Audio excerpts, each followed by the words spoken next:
Salut à tous, bienvenue dans un nouvel épisode du podcast This is my story. Aujourd'hui, nous recevons Mikey Debouya. Bonsoir. Salut Mikey, comment vas-tu? Ça va bien, un peu fatigué, grosse journée. On est en Guadeloupe depuis quelques jours. On est arrivé juste après ces événements de cyclonique là. Grâce à Dieu, on a eu du beau temps, donc on est content parce que on avait vu les vidéos avant. On avait même peur de ne pas pouvoir atterrir. Donc un petit peu fatigué, mais ça va. Je suis content d'être en Guadeloupe. C'est toujours un plaisir de rentrer. Ça recharge et ça redonne beaucoup d'énergie, quoi, de rentrer chez soi, quoi. Ouais, alors je t'ai présenté, j'ai dit Mikey Debouya. Donc on commence toujours par une présentation de l'invité. Donc c'est à toi, si tu veux te présenter, tu peux donner nom, prénom. Comme j'ai vu que tu le fais de plus en plus maintenant. Ouais, alors je m'appelle Billy Michael. Et je suis né en Guadeloupe. Je vis en France depuis déjà un bon moment. Je suis un artiste caribéen. Je vends du vin aussi et j'ai pas mal de projets en parallèle, dont une marque Fier avec ma compagne et une autre marque qui s'appelle Les Francs Garçons qu'on est en train de lancer aussi. Mais que tu as déjà depuis quand même un petit moment qu'on avait laissé en stand-by et qui s'est réveillé, quoi. Bon, ça se voit que tu es quelqu'un de très créatif. Du coup, forcément, on va revenir un peu au début où moi je t'ai découvert. Donc la musique, je crois que c'était sur le titre Nerd. Ok. À l'époque, qui était vraiment un peu décalé par rapport à ce qui se faisait. Donc très novateur, j'ai trouvé. À quel moment tu découvres, si tu veux, cette passion ou ce talent que tu as pour la musique? J'ai commencé, comme je dis souvent, en Guadeloupe, on est quand même bien placé, on est dans le carrefour de la terre et on est influencé par beaucoup de choses. On est près des États-Unis, on a de la musique française, de la musique antillaise, on a aussi de la musique espagnole. J'ai toujours été bercé par la musique depuis mon plus jeune âge. Après, mes premiers groupes, c'était au collège avec mes amis d'enfance, Ganja Colcha, Big Up Aya, Big Up Pochon. On était à la Jaille, on avait des vieux trucs où on samplait.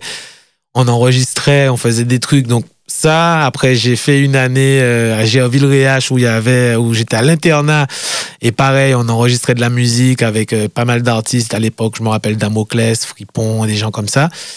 Et puis quand je suis parti en France faire des études, j'ai rencontré Fidji de Ghost Project, j'ai rencontré Big J, Legisla, pas mal de personnes qui étaient déjà à Montpellier, Galac. Ce qui m'a amené à faire un diplôme dans le son, en ingé son. Donc, j'ai fait une école privée. Et c'est ce qui m'a amené à monter un petit studio à la maison et à intégrer ce groupe qui était Jacqueline Vibes. Donc, c'est une suite d'événements qui se sont déroulés au fur et à mesure. Mais en vrai, je pense que j'ai toujours aimé faire de la musique et si j'avais ça dans le sang, en fait, je pense que beaucoup de Caribéens l'ont, quoi. Eh bien, tu m'as parlé de Galac, que j'ai eu lors d'un concept qu'on a fait des 24 heures du podcast. Donc pendant 24 heures, on est resté à enregistrer. Chacun, on recevait des invités. Génial. Et on a reçu Galac forcément. Et il nous parlait de cette période. Et il me disait que vous étiez des accros. Vous étiez tout le temps au studio en train d'enregistrer. Alors je sais pas si c'était ça exactement. Mais il disait que toi, par exemple, des fois... tu le faisais tout seul, tu étais toujours en train d'enregistrer. Franchement, on était des vrais nerds de ça. C'est d'où le nom aussi du son. En vrai, on était à la même école de son. Donc, on bossait déjà de la musique. Mais moi, j'ai monté un petit home studio. Galac, il avait le sien. Et on enregistrait non-stop. Ouais. Et moi, je venais des fois chez Galac chaque 2 jours avec 3-4 sons. Et, voilà, et au final, il devait les mixer. Donc, c'est pour ça que c'était une période super productive où on faisait du son non-stop et on n'habitait pas loin, genre à 10 minutes à pied. Donc je venais avec mon disque dur et bam, quand les autres devaient réserver des sessions studio, moi j'arrivais avec des sons déjà tout prêts, pré-mixés. Je lui donnais ça, on finissait ensemble et ce qui a donné lieu à beaucoup de sons pendant une bonne période.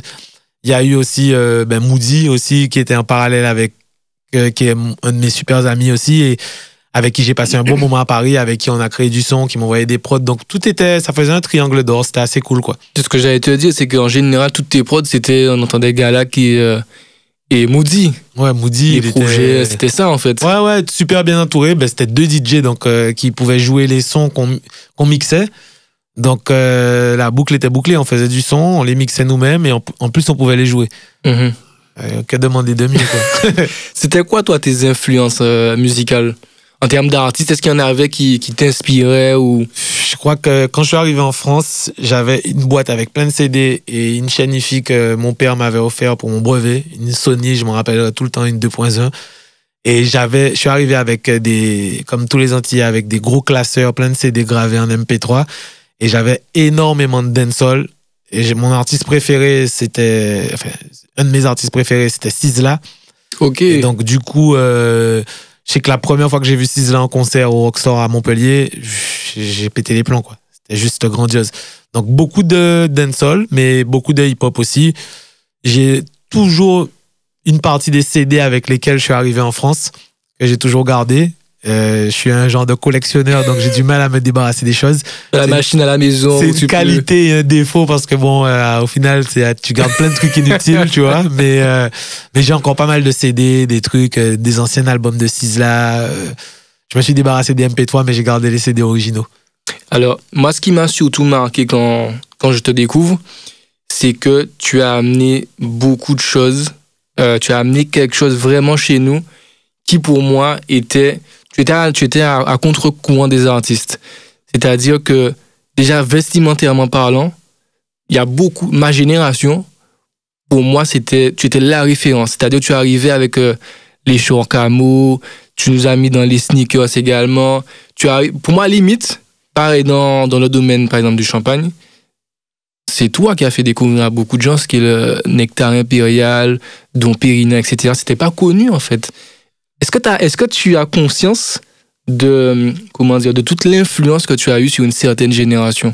Ça, je suis honoré de l'entendre, on me le dit souvent. Je pense être un maillon de la chaîne parce que je pense que chaque personne ramène un petit peu et comme un escalier, chaque personne construit des marches.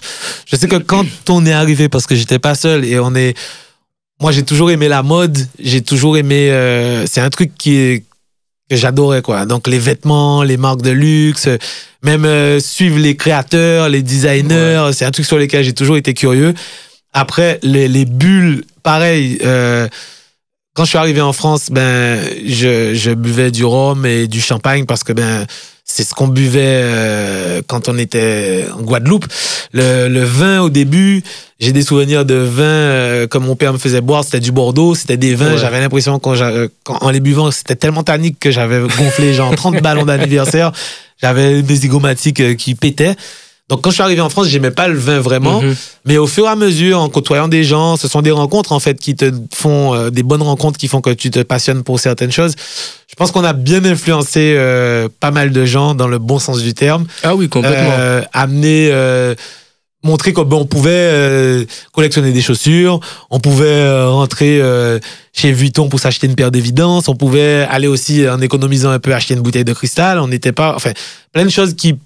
peut-être les gens n'avaient pas envie de faire ou ne pensaient pas peut-être faisable, mais au final, oui, fallait juste franchir le cap. C'est là de plus en plus de personnes, je vois, jeunes ou pas jeunes, le font, quoi, en fait. Donc, je pense qu'on a amené quelque chose, mais il n'y a pas que nous, il y a plein de gens qui ont participé à ça.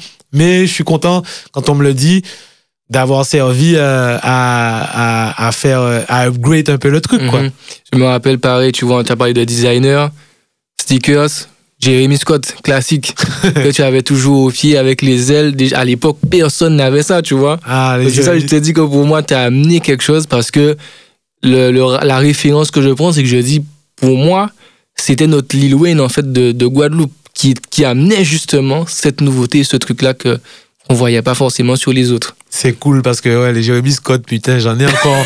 Et là, elles sont immétables. En fait, ça devient des pièces de collection. J'en ai avec des têtes de singes, de gorilles. Ouais. Ma fille, elle m'a demandé de les tourner dans la chambre, quoi, en fait, parce que ça les ferait. Il y avait des chaussures comme ça. Je pense qu'en étant dans le sud aussi, comme j'étais pas sur Paris, on était, tu vois, je compare le sud un peu à... c'est pas LA, mais tu vois, on est dans le sud de la France, quoi. Madame, ce serait New York, entre guillemets. Ouais. Donc, on avait une influence sudiste avec des pièces, des magasins qui ramenaient des pièces. Et j'étais pas bloqué. Je suis un mec, je suis super ouvert, curieux. Quand j'ai vu les premières Jérémy Scott avec les ailes, j'ai trouvé ça, mais dingue. À aucun moment, je me suis dit, non, je peux pas mettre ça, c'est too much. J'étais dans une période où, franchement, ouais, bam, je les ai achetés, j'ai essayé et après, j'en ai collectionné. Et maintenant, avec le recul, je me dis, putain, ah ouais, il y en a. Wow. Je mettais ça à l'époque. Ah ouais, non, mais les gorilles, c'est les pires. Les léopards, elles passent encore, mais les gorilles. Ouais. Tu vois, moi, bizarrement, c'est l'inverse. C'est-à-dire, à l'époque, je les regardais, les Jérémy Scott. Je me dis, je peux pas mettre ça, tu vois. Ça peut pas aller avec. Maintenant, je collectionne les sneakers et j'ai des trucs, des Atmos, Safari, des trucs que je mets. Au contraire, limite, c'est la seule pièce sur moi qui est hyper colorée, le reste est sobre. Mais ça, maintenant, je me vois sortir en mode vous aimez, tant mieux, vous aimez pas. Non, mais je pense que les sneakers, c'est ce qui est beau, quoi. C'est comme une montre ou comme un truc. C'est-à-dire que tu peux être habillé très classique et péter une paire de sneakers imposante et ça fait tout le drip, ça fait tout le swag. Après, il y a des modèles. Je pense qu'il y a des modèles qui sont intemporels, d'autres qui sont de la mode, donc qui vont être cycliques, qui vont être à la mode pendant un moment et moins pendant un autre, qui vont revenir, des modèles qu'on refait. Mais j'avoue, les JS, elles sont costauds, hein. Ouais, franchement, ouais. Avec le recul, là, moi je me dis, il y a des modèles qui sont encore vraiment trucs, mais les modèles avec les animaux, c'est costaud, hein. C'est quoi, est-ce qu'il y a un modèle en particulier, peut-être que c'est les Jérémy Scott, si ça se trouve bêtement, ton modèle favori en termes de sneakers? Ah putain, non, je pense que j'aime beaucoup les Jordan. J'ai eu des Jordan, j'ai commencé à avoir des Jordan tard, mais moi ce que j'aimais dans les sneakers, c'est d'avoir plein de paires de différentes marques, genre même des Saucony, des Alive, des trucs un peu que des marques de skaters. Tu vois Saucony, c'est pas connu. Jusqu'au jour d'aujourd'hui, c'est des puristes. Genre, j'ai un pote Bissot qui a justement fait des collabs avec des Diadora, etc. Mais je suis sûr, on peut demander à plein de gens, tu connais la marque Saucony? On te dit, mais c'est quoi? Ils savent pas que... Ouais, non, mais il y a plein de marques comme ça. Et moi, ce que j'aimais, c'était en vrai de pouvoir essayer d'avoir une paire dans tous les domaines, quoi, en fait, ouais. Dans beaucoup de marques différentes. Pas rester...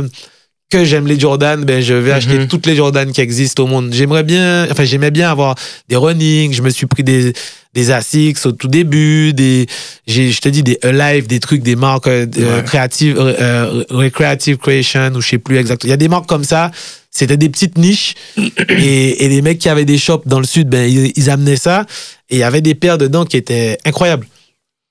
Donc on parlait de musique et tout, il y a une autre petite livraison incroyable. Un petit peu de jus, ouais. C'est vrai que quand on va parler beaucoup, je pense que ça peut être sympa. Il fallait avoir quand même un peu de liquide. Merci Légis. My niggas Légis, I see you. Donc, ça fait un bel entracte. Et du coup, j'allais te dire, il y avait particulièrement 2 ovnis dans cette génération, toi et Young Cheng. Et je vais te dire pourquoi.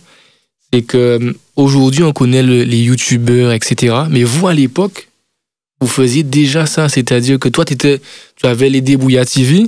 Là où lui, il avait les lyrics de la semaine où, je me rappelle, lycée, le mercredi, tout le monde apprenait son lyrics de la semaine pour arriver. Génial. Le jeudi à l'école et être incollable. Comment t'es venu l'idée d'emmener ta communauté Toast. Comment t'es venu l'idée d'emmener ta communauté avec toi dans toutes tes aventures? En vrai, il y avait déjà, nous on était fans de World Star Hip Hop, on regardait vraiment, on geekait à cette époque Dat Piff, on écoutait toutes les mixtapes, on était vraiment chaud sur ça. Donc à un moment, santé à mon avis, à un moment, on faisait des trucs et tout bêtement, on filmait. En filmant, je sais plus ce que j'avais, les premiers Débrouillards TV, je crois que c'est un truc, je suis avec Gucci, on est en voiture, on se promène, et j'avais filmé, on avait une caméra. En filmant, en mettant sur Internet, on a vu que il y avait un engouement. Donc au final, on a commencé à filmer de plus en plus de moments. Moi, je savais monter parce que j'avais une formation aussi pour monter les trucs. Donc, c'est toi qui montais? Ouais, c'est moi qui montais les vidéos parce que en première année dans mon truc, j'ai fait du montage.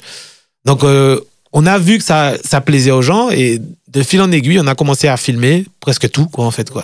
Et les enregistrements, quand tu allais en showcase, dans l'avion, tu montrais les autres artistes dans l'avion, dans le train. J'avais l'impression qu'il y avait toujours une caméra avec vous. En vrai, on filmait presque tout, hein. Franchement, c'était incroyable. Maintenant, ça paraît normal, tu vois, mais sur le coup, à l'époque, c'est vrai que c'était un peu c'était un peu... les gens, ils comprenaient pas. Même dans l'avion, on se filmait, on achetait du champagne, on buvait dans l'avion, caché, en train de se filmer. Les gens, ils nous prenaient pour des oufs, vraiment, quoi. Mais c'est venu naturellement, on n'a pas vraiment calculé, hein, on a filmé. Je pense qu'on avait envie de montrer aussi un peu le lifestyle qu'on vivait. Et quand on a vu que les gens étaient friands de ça, ben c'est un côté un peu la face cachée de l'artiste, les gens ils voient pas, et je pense que quand on a vu que ça marchait, on a continué. On s'est pas posé la question vraiment. Je crois qu'à l'époque, en plus, on a dû découvrir beaucoup d'artistes quand même dans certains épisodes. Quand on voit Kalash même à ses débuts, hein, si je me trompe pas. Ouais, on voit Kalash, je sais plus sur quel épisode. On était parti en Martinique, c'est Mali qui nous avait invités. Ouais, exactement. Pour tourner le clip de Welcome to My Hood. Et on était parti en Martinique, on a tout filmé. Et on filmait tout, quoi. Il y avait Legisla, il y avait Gucci, c'était incroyable. Et jusqu'à présent, ces trucs, en fait, ce sont des moments de vie, et moi, je les regarde pas comme ça tout le temps, mais j'ai plein de rushs encore. J'ai des disques durs de rush, de trucs qu'on n'a pas exploités.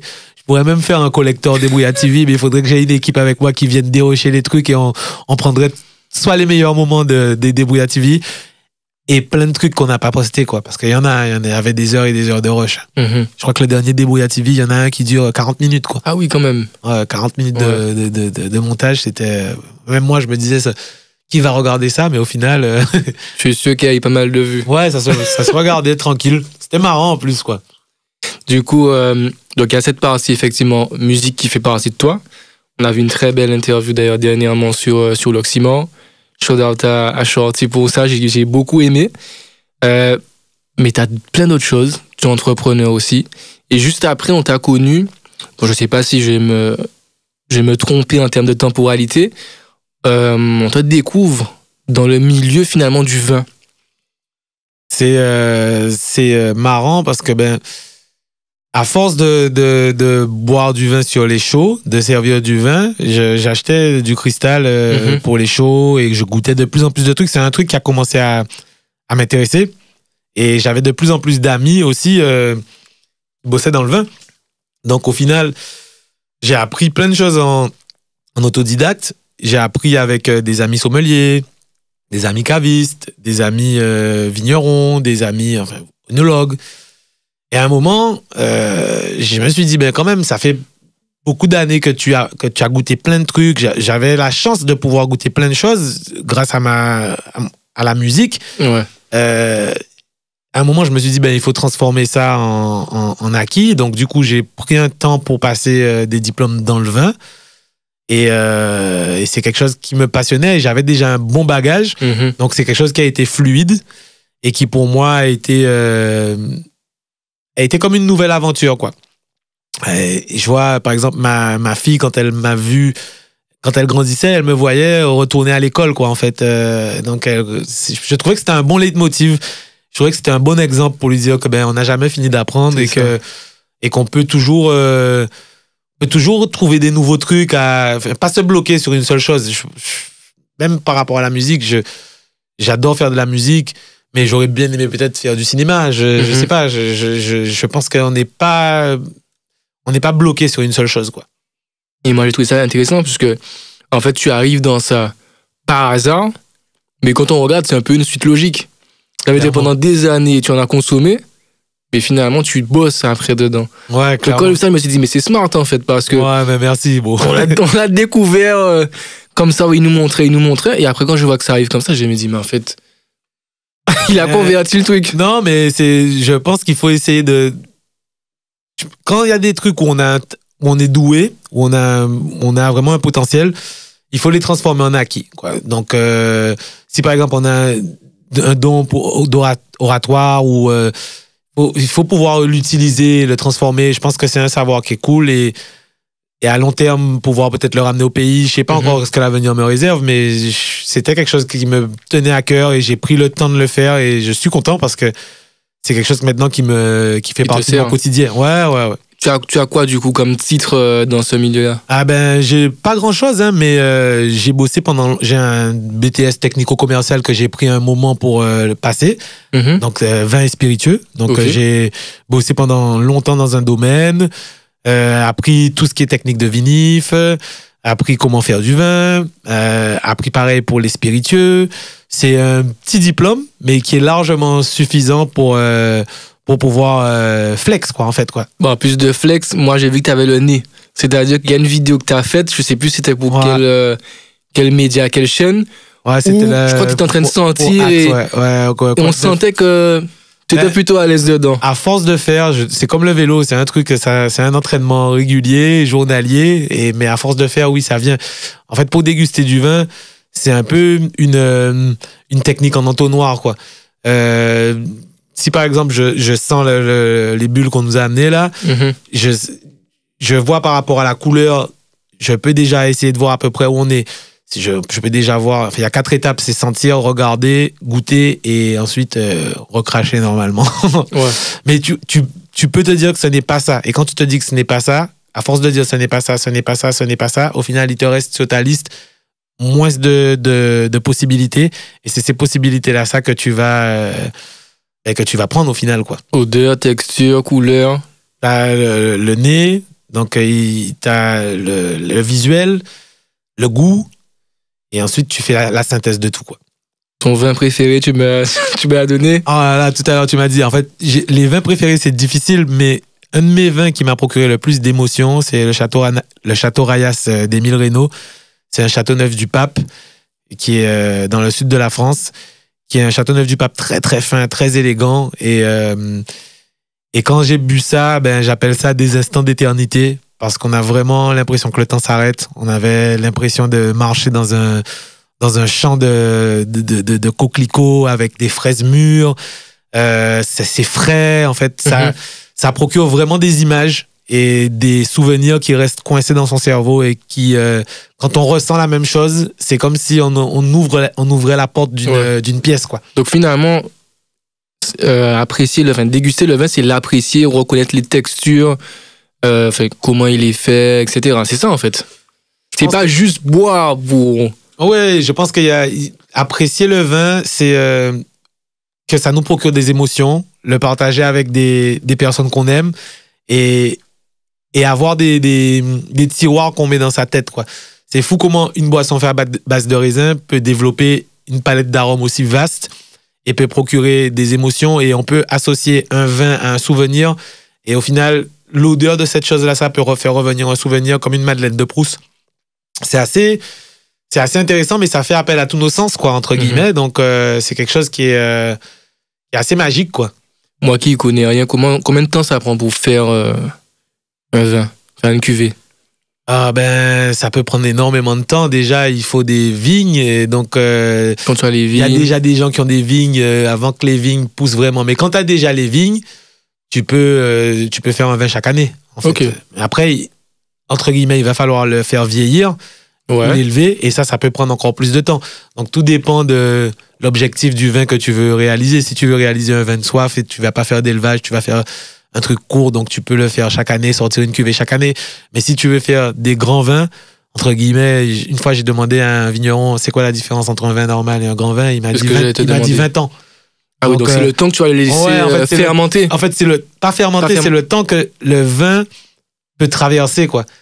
C'est-à-dire, tu as une bouteille de vin, tu l'as acheté là, à la date de naissance de ta fille ou de ton fils, et 18 ans plus tard, tu l'ouvres parce qu'elle est faite, elle est conçue de manière à pouvoir traverser le temps. Okay. Donc, les mecs, ils ont mis beaucoup d'amour, toute leur énergie, ils ont mis de la sueur, ils ont mis tout ce qui va avec pour pouvoir créer une bouteille qui va... 18 ans ou 20 ans ou même 50 ans plus tard, quand tu vas l'ouvrir, ça va te ramener à ce moment-là, quoi.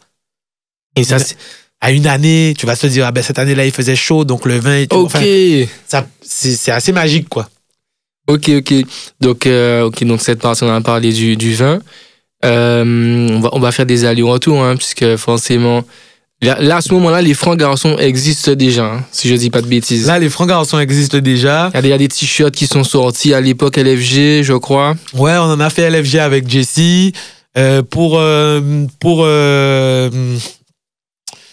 Pour la sortie de Tour du Monde, on avait fait des t-shirts, on avait fait des pendentifs, on avait fait des bandanas, enfin des sortes de foulards un peu. Ouais, on avait même fait une cuvée que j'avais fait en collaboration avec un vigneron chez qui j'avais bossé, une cuvée Tour du Monde.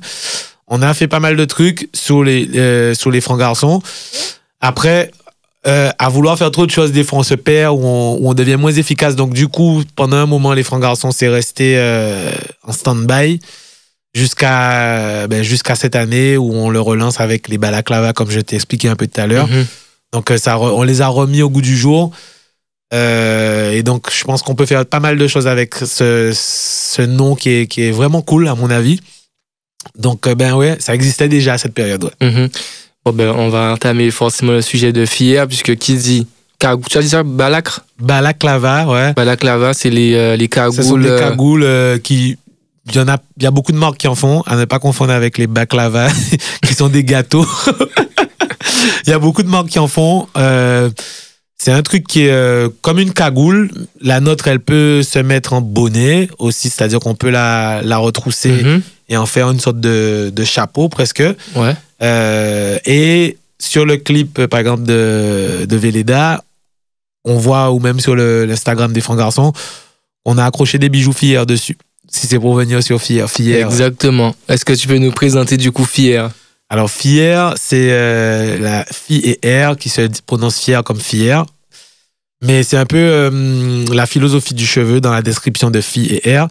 C'est vraiment une marque qu'on a pris du temps à créer avec ma compagne. On est à 2 dessus.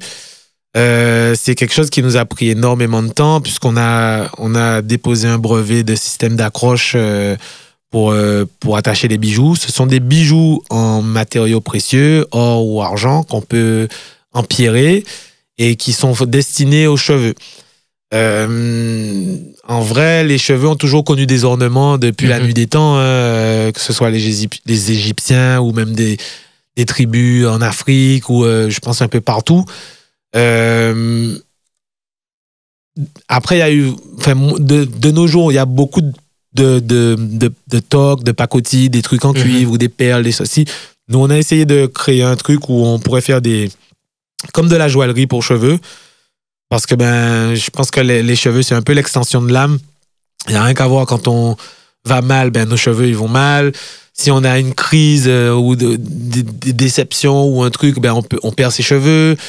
Les cheveux reflètent un peu notre état d'esprit et notre santé mentale un peu. Quoi. J'ai même ajouté dans certaines régions, enfin dans certains pays, c'est aussi plus ils sont longs, plus c'est synonyme d'un certain statut social.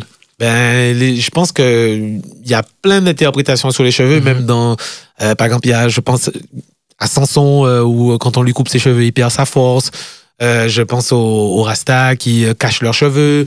Dans beaucoup d'endroits dans le monde, les cheveux ont une belle importance et on trouvait que c'était intéressant et beau de pouvoir mettre des matériaux nobles dans nos cheveux, quoi.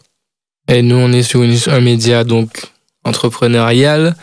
C'est important cette notion de brevet. Est-ce que tu peux nous dire le temps que ça prend parce que les gens n'ont peut-être pas cette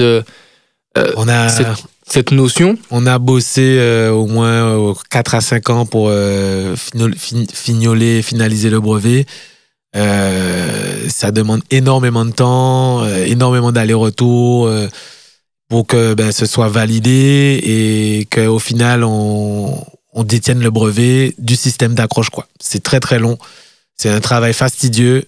Mais en tout cas, ça permet de ne pas se faire copier, entre guillemets. Même si il y a toujours des... on voit les produits, les gens, ils sont trop forts, quoi. Donc, voilà. Mais en tout cas, c'est un travail long et fastidieux qui nécessite beaucoup d'allers-retours avec des cabinets, avec des avocats, des trucs, etc., quoi. Ok. Et du coup, tu es de passage en Guadeloupe pour un show qui est cette semaine. Bon, quand ça va sortir, ce sera déjà passé. Mais le show que tu as avec Dexterman et Samix. Comment tu prépares ça? Je suis content de pouvoir venir jouer en Guadeloupe. Surtout que il y a un projet qui va sortir bientôt, donc c'est cool de pouvoir rentrer en contact à nouveau avec le public. Je sais que j'ai eu pas mal de retours. On est parti On est parti à Saint-François hier. Sur le chemin, chaque fois qu'on s'est arrêté, on disait des bouillards samedi et tout, samedi et tout. Donc, je suis content de voir que les gens attendent ça aussi. C'est un show qui sera en live, donc c'est cool. Ça permet aussi de faire les morceaux en live, notre approche on a fait beaucoup de showcases, peu de live avec des musiciens. C'est quelque chose que j'aime beaucoup. Là, on a fait avec mon pote Carl dernièrement pas mal de petits morceaux qu'on a publiés en piano-voix. C'est un format que j'aime beaucoup. Et à long terme, j'aimerais bien enregistrer plein de morceaux parmi les meilleurs, ceux qui ont le mieux marché ou ceux que je préfère en acoustique, quoi. Okay. Juste en mode studio et faire un projet un peu comme Lorraine l'aurait fait son album Unplugged, quoi. Ok. Et tu nous parles d'un projet qui arrive. Est-ce que tu peux nous donner quelques détails, la direction artistique? Ça suit ce que tu avais déjà fait sur les récents projets? Ça suit ce que j'ai déjà fait. Alors, il aurait dû sortir en janvier, mais vu tout ce qu'on a entrepris, ça a pris du temps. Et donc, il y a des morceaux qui n'ont pas eu... on n'a pas pu se consacrer au projet comme je me serais consacré si j'avais pas tout ce qu'on avait entrepris. Le premier projet était un peu hip-hop à fond. Le deuxième était un peu plus intimiste, je trouve. Le troisième est un mélange des deux. Je peux vous dire qu'il y a un featuring avec Pixel que j'adore.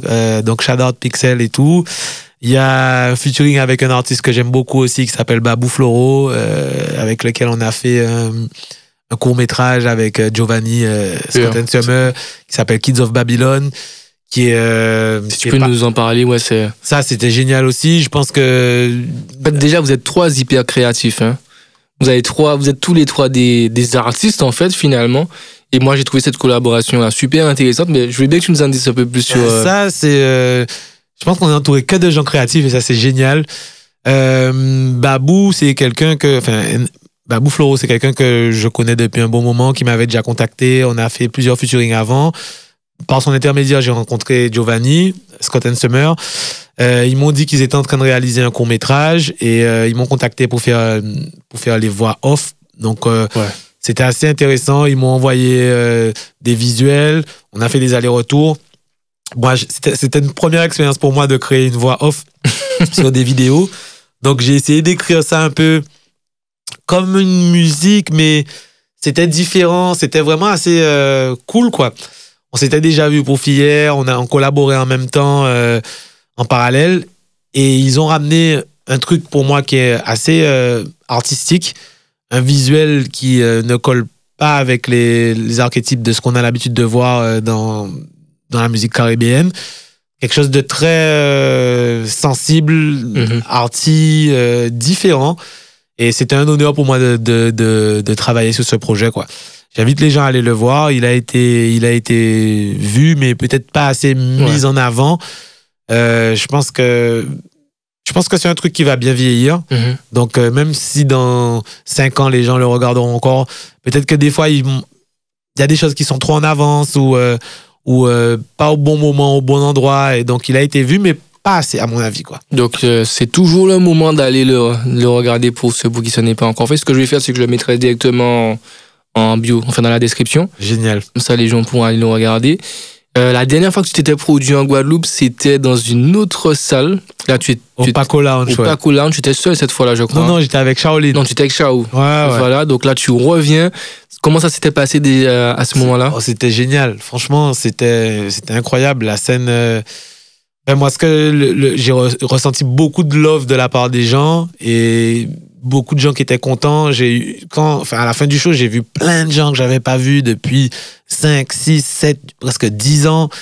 Et j'ai senti beaucoup de love, quoi. Donc, les gens m'ont remercié. Et moi aussi, je les ai remerciés. C'était vraiment top. Il y avait une bonne ambiance. Non, j'ai kiffé. J'ai kiffé et j'espère que samedi, ce sera pareil, quoi. Et avant ça faisait un petit moment que tu n'étais pas monté ou bien tu avais déjà fait des... Ça faisait longtemps que je n'étais pas rentré au pays, quoi, en fait, ouais. Fait de scène aussi? Fait de scène, ouais, ça faisait un petit moment quand même, hein. Ça faisait un petit moment. Après, la scène, c'est comme le vélo, hein. Donc, il faut pédaler, et après, bam, on roule, quoi. Ce qui est intéressant, c'est que moi, je crois la dernière scène de toi à laquelle j'avais assisté, c'était à la Bendo Chic. Ok. J'ai envie de dire que c'est super vieux, mais c'est pas si vieux que ça. Hein. C'est peut-être Covid, donc 2020 ou 2019. Ouais, je sais même plus exactement. Je me rappelle très bien des petite salle, très intimiste. Ça s'était cool. Super bien passé. Il y avait Moody. Et justement, c'est à ce moment-là que tu avais montré la collection avec le vin, le bijou aussi que tu avais sorti, le foulard. Et à cette époque-là, il y avait un son qui m'avait marqué, mais qui était déjà sorti, qui a rallié beaucoup de gens. Parce qu'en fait, on a grandi avec toi. C'était le son pour ta fille. Ok. Donc, bon, les gens te connaissent aussi en tant que papa. Ça fait quoi, déjà, la paternité? Ça responsabilise. Après, tu te dis... moi, je sais que ce son-là, je l'ai écrit dans une période où j'avais pas mal de trouble, tout ça et tout. Ça responsabilise, ça change tout, en fait. Tu sais que t'as quelqu'un derrière qui compte sur toi. Je pense que moi, j'ai vécu quand même dans une famille avec mes deux parents, donc c'est quand même la base d'être là pour ma fille. Enfin, même si tout n'est pas rose tout le temps, mais c'était génial, en fait. Je pense que c'est l'une des plus belles choses que j'ai fait dans ma vie, quoi. Donc, ouais, ça change la donne quand même. Ça fait plus les mêmes conneries, quoi. Aujourd'hui, quelques années après, elle a déjà bien grandi. Toi, tu continues à développer tes business. C'est quoi les conseils que tu pourrais donner à des entrepreneurs qui souhaitent se lancer? Alors, je pense qu'il faut être bien entouré. Franchement, je pense que on peut avoir des superbes idées, on peut avoir des visions de ouf, mais il faut avoir les meilleures personnes autour de soi pour pouvoir mettre en place ces visions ou ces idées. Il faut ne pas lâcher et croire en ses idées et donner tout ce qu'on a, en fait. Et puis péter des portes, quoi. Péter des portes, quoi. C'est-à-dire pas écouter les gens qui vont te dire ouais, non, ça va pas le faire, ça sera pas possible, tu pourras pas, tu nanani. Non, il faut croire en son truc, bien s'entourer et aller droit devant, quoi. Quand vous commencez les Francs Garçons et même Fier, est-ce que c'est quoi la vision à long terme? La vision à long terme, Fier, ce serait que de gros artistes puissent porter les bijoux, que ça mette aussi la Guadeloupe sur la map, que tu vois, ce sont des bijoux qui a, je sais pas, je dis un truc par exemple Offset ou Rema ou des trucs comme ça, que ce soit des quinries qui puissent les porter comme des Antillais, quoi, en fait. Donc ce serait de dire que ouais, nous aussi dans la Caraïbe on peut créer des trucs qui soient worldwide, quoi, en fait, quoi. C'est quoi, la question me vient comme ça, c'est quoi la plus grosse connexion que tu as eue grâce à la musique avec un artiste? On avait fait un feat avec Nesbill, c'était vraiment cool. Après, la musique m'a fait rencontrer tellement de monde. J'ai encore dans un Débrouillard TV une vidéo où on rencontre Jacob Desvarieux, que son âme repose en paix, et qui me dit Débrouillard et tout, nanani et tout. Donc, je pourrais pas te donner tous les noms, mais je sais que c'est vraiment un truc qui m'a soigné, qui m'a aidé et qui me soigne toujours, quoi, en fait, quoi. La musique. Ouais. On termine toujours par 2 questions. Classic shit. Que tu vas découvrir, forcément.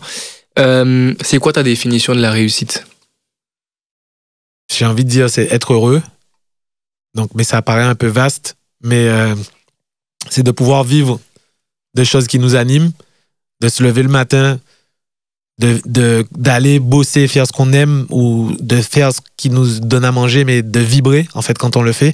Pas aller à reculons, pas se dire merde, il faut que j'aille travailler, putain, et tout, nanani. Donc, ça, et de pouvoir aussi, à mon avis, faire en profiter les gens qui sont autour de nous, les gens qu'on aime. Je pense qu'une fois qu'on peut partager sa réussite avec les gens qu'on aime, ça, c'est un aboutissement aussi. Pour moi, c'est la réussite, c'est être heureux et vivre heureux, quoi. Tu coches toutes les cases?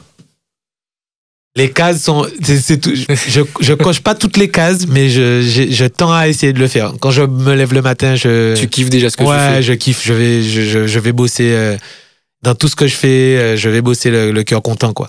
Est-ce que tu pensais avoir autant de longévité quand tu as commencé? Est-ce que tu pensais que jusqu'au jour d'aujourd'hui, les gens se rappelleraient de toi et auraient cette connexion finalement avec toi? Je sais pas du tout. J'avoue que tu vois, j'ai un tatouage Carpe Diem, j'ai fait un projet Carpe Diem. Sur ce moment-là, je me suis pas pris la tête sur ça. J'ai juste essayé d'être à l'écoute de moi-même, tu vois, et de faire des choses qui me faisaient vibrer, entre guillemets, tu vois, quand j'ai senti qu'il fallait que je prenne un autre chemin, j'ai pris mon chemin. J'ai pas eu peur de me dire ouais, qu'est-ce que les gens vont penser, le qu'en dira-t-on et tout. Je constate que jusqu'à présent, il y a encore des traces et j'en suis fier et content. Mais j'avoue que j'ai pas calculé.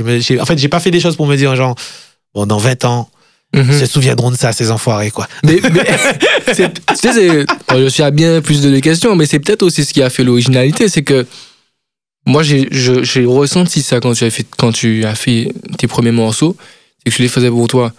Parce que je sentais que tu prenais du plaisir. Quand tu nous fais un Turbulence ou d'autres sons, tu te dis non, le gars il fait des trucs et c'est soit on adhère pas. Ouais, en soi. À mon avis, c'est ce que je disais encore cet après-midi. Quand on fait de la musique, enfin maintenant c'est devenu un peu différent, mais quand on fait de la musique, si on kiffe pas déjà ce qu'on fait et si on fait de la musique juste pour passer à la radio, tout ça et tout, enfin voilà, à un moment, je pense qu'on fait un burn-out, c'est sûr, parce qu'on devient esclave d'une autre personne qu'on n'est pas. Et je pense que c'est pareil dans le cinéma, dans tout. Enfin, dans le cinéma, c'est encore un autre truc, mais il faut faire des choses qui font vibrer vraiment, parce que sinon on reste enfermé dans un truc. Et si on fait de la musique juste pour les autres, ça se ressent tôt ou tard et au final, on est obligé de devenir ce qu'on n'est pas, quoi. Peut-être qu'on bride aussi sa créativité, si ça se trouve. On bride sa créativité énormément et en fait, on va pas jusque là où on pourrait aller, quoi. Dernière question, la vraie dernière question. Qu'est-ce que tu aurais donné comme meilleur conseil au Billy de l'époque qui a déjà emmagasiné un certain savoir par rapport au champagne, etc. et qui a peut-être se lancer dans le vin, etc. et dans tout ce qui va suivre? Qu'est-ce que tu lui donnerais comme conseil peut-être pour qu'il puisse péter les portes? Je lui dirais... Je lui dirais d'être lui-même, de ne pas changer. J'ai envie de dire j'ai envie de dire moins d'alcool, moins de drogue, mais en même temps, j'ai pas envie de dire ça parce que pour moi, ce sont des chemins de période. Et donc, c'est ce qui fait qu'on est là et que ça amène à tel endroit, tel endroit. Donc, je lui dirais de croire en lui et qu'il y a un joli avenir qui l'attend et d'avancer. Merci, Mikey. Avec plaisir.